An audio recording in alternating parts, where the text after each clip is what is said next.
Okay, நம்ம இது வரைக்கும் க்ரியேட் பண்ண எல்லா கொரிஸும் அங்கே இருக்குது. இந்த எல்லா கொரிஸும் டைரெக்டாகவே இந்த பவர் பிஐ உடைய இன்டர்ஃபேஸில் லோட் ஆகிடுது இல்லையா. நம்ம என்னென்ன க்ரியேட் பண்ணமோ எல்லாமே லோட் ஆகும். ட்ரான்ஸ்ஃபார்ம் டேட்டாக்குள்ளே போய் பார்க்கும் பொழுது நம்ம க்ரியேட் பண்ண எல்லா கொரியும் இங்கே டிஃப்ரெண்ட் ஃபோல்டரில் வச்சுருக்கோம். எல்லா ஸ்டெப்ஸும் இங்கே இருக்குது. எல்லாமே என்னவும் ஆகுது அப்படின்னா பவர் கொரியிலையும் தட் இஸ் பவர் பிஏலையும் வந்து இங்கே நிற்குது. இப்படி நிற்கிறது நல்லது, நம்ம யூஸ் பண்ணி எல்லாத்தையும் க்ரியேட் பண்ணலாம். பட் எது தேவையோ அது இருந்தால் போதும். இது எல்லாமே தேவையானா இதில் உள்ள டேட்டா தான் அங்கே இருக்குது, இதில் உள்ள டேட்டா அங்கே இருக்குன்ற மாதிரி எல்லாமே இன்டர்லிங்க்டு டேட்டா. ஃபைனலாக எனக்கு இந்த 3 டேட்டாவும் தான் 3 கொரியும் தான் வேணும். இந்த 3 கொரியும் வச்சு தான் நான் வேலை செய்ய போகிறேன். நம்மளுக்கு இந்த 4 6 இந்த 5 தேவையில்லை இல்லையா. ஸோ அதை தேவை இருக்குன்றதை முடிவு பண்ணிவிட்டு இதில் உள்ள ப்ராப்ளத்தை பாருங்களேன். இதில் நிறைய கொரிஸ் இருக்கிறதுனால நான் நேவிகேட் பண்ணி என்ன பண்ணுறேன், என்னுடைய ஃபோல்டருக்கு போகிறேன். இதில் இந்த ஃபைல் தான் நான் இப்போ ஒர்க் பண்ணிகிட்டு இருக்கிற ஃபைல் 13 MB இருக்குது இல்லையா. இந்த ஃபைல் நேம் என்ன, பவர் கொரி ப்ராஜெக்ட்டு. இது பார்த்தீங்க அப்படின்னா 13.6 ஆல்மோஸ்ட் ஒரு 14 MB இருக்குது சரியா. இதை இவ்வளோ சைஸை வச்சுக்கிட்டு யூஸ் பண்ணலாம், தப்பு கிடையாது. பட் இன்னும் அதிகமான விஷயங்களை நீங்கள் பண்ணும்பொழுது இன்னும் சைஸ் அதிகமாகும்.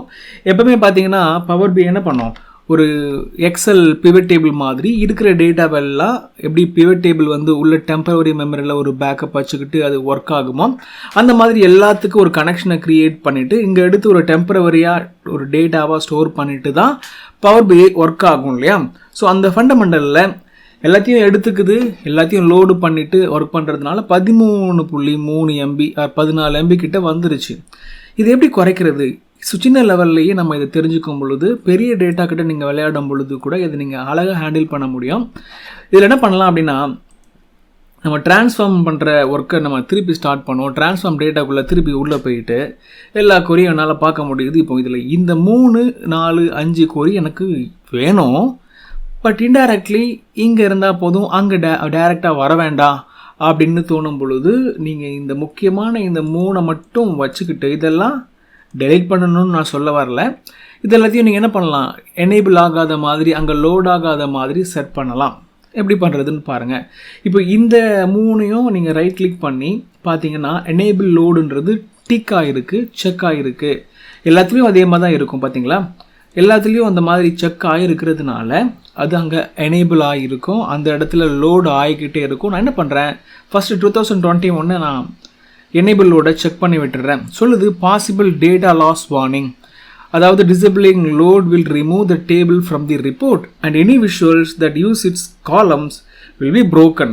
டெஃபினெட்லி அந்த மாதிரி இருந்தால் ப்ராப்ளம் வரும். பட் டெஃபினெட்லி நம்ம இந்த 3ஐயும் தான் யூஸ் பண்ணி தான் நம்ம பண்ண போகிறோன்றதுனால இது அங்கே லோட் ஆக வேண்டிய அவசியம் இல்லை. எந்த விஷுவல்ஸும் நம்ம க்ரியேட் பண்ண போகிறது இல்லைன்றதுனால ப்ராப்ளம் இல்லை. பட் இந்த டேட்டா இருக்கும், கனெக்ஷனும் இருக்கும். இந்த டேட்டாவில் இருந்து தான் அடுத்தடுத்த டேட்டாக்கு, தட் இஸ் இந்த டேட்டாவில் இருந்து தான் டேட்டா வந்து இங்கே லோட் ஆகி இங்கே இருக்கிற டேட்டா தான் இங்கே லோட் ஆகி வரும். பட் இருந்தாலும் அந்த இடத்துல லோட் ஆகி நிற்காமல் தேவைப்படும் பொழுது டேட்டாவை எடுத்துக்கும். ஏன்னா அண்டர்லைன் கனெக்ஷன் எப்போவுமே இருந்துக்கிட்டே இருக்கும் நம்ம கனெக்ஷன் பண்ணியிருக்கிறதுனால. ஸோ பரவாயில்ல, நம்ம கண்டினியூ பண்ணி அதை லோடில் இருந்து எடுத்து விட்டுட்டோம் இல்லையா. அதே மாதிரி இந்த 4ஐயும் கூட அதே ஸ்டெப்பை நான் பண்ணுறேன். இது ஒரு ஸ்டெப்பாக ஸ்டோர் ஆகாது, இருந்தாலும் இது ஒரு முக்கியமான ஒரு இம்பேக்டை உங்களுடைய சைஸில் வந்து இது கொடுக்கும். சைஸ் குறைஞ்சதுன்னா டெஃபினெட்லி பர்ஃபார்மன்ஸ் இம்ப்ரூவ் ஆகும் இல்லையா. பாருங்கள், எதெல்லாம் வேணுமோ அதெல்லாம் நான் வச்சுக்கிட்டேன். இது 3ஐயும் நான் வச்சுக்கிறேன், லோட் ஆகணும்னு தான் சொல்கிறேன். பட் இதெல்லாம் லோட் ஆக வேண்டாம்னு சொல்கிறேன். இதெல்லாம் எனேபிள் ஆகாமல் இருக்குது பாருங்கள், அதெல்லாம் இட்டாலிக்ஸில் இருக்குது. இதெல்லாம் நார்மலாக இருக்குது, பட் இதில் இட்டாலிக்ஸில் இருக்குது. விச் மீன்ஸ் அது இருக்குது ஆனால் அங்கே வராது சரியா. இப்போ நம்ம என்ன பண்ணலாம், அப்ளை அண்ட் க்ளோஸ் கொடுத்துட்டு power query that is power பிஐயில் நம்ம போவோம். இது லோட் ஆகுது. லோட் ஆன அடுத்த செகண்ட்லேயே பார்த்தீங்கன்னா இந்த இடத்துல உங்களால் எல்லாத்தையும் பார்க்க முடியல. லோடு எது ஆகணும்னு சொன்னதோ அது மட்டும்தான் தெரியுது. இதோட ரொம்ப எவிடெண்ட்டான ஒரு விஷயம் என்னென்னா, நான் இதை சேவ் பண்ணுறேன். ஓகே, சேவும் பண்ணிடுறேன். ஒரு சில விஷயங்களை மாற்றிருக்கோம், இதை ப்ராப்பராக சேவ் பண்ணுறோம். இப்போ இந்த இடத்துல பார்க்கும்பொழுது நல்லா நோட்டீஸ் பண்ணிங்கன்னா 13.4 MBயில் இருந்தது 4 MBக்கு மாறி இருக்கு. ஆல்மோஸ்ட் ஒரு 1/3 டைம்ஸ் இருந்தது, இப்போ ஒரு 1 டைமாக மாறி இருக்கு இல்லையா.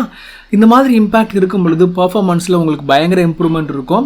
இது நீங்கள் பெரிய டேட்டா கூட விளையாடும் பொழுது ரியலைஸ் பண்ண முடியும். ஸோ எப்படி லோடு பண்ணுறதுன்றதையும், லோடு பண்ணுறது இந்த இடத்துல எப்படி விசிபிள் ஆகுதுன்றதையும், இந்த இடத்துல குறையிறதுனால ஓவரால் சைஸ் எவ்வளோ இம்பேக்ட் ஆகுதுன்றதையும் நீங்கள் பார்த்தீங்க. இதே மாதிரியான ஒரு பெஸ்ட் ப்ராக்டிசஸை நீங்கள் எல்லா டேட்டா கூட விளையாடும் பொழுதும், ப்ளே பண்ணும் பொழுதும், யூஸ் பண்ணும் பொழுதும் நீங்கள் ஃபாலோ பண்ணுறதுக்கு ட்ரை பண்ணணும்.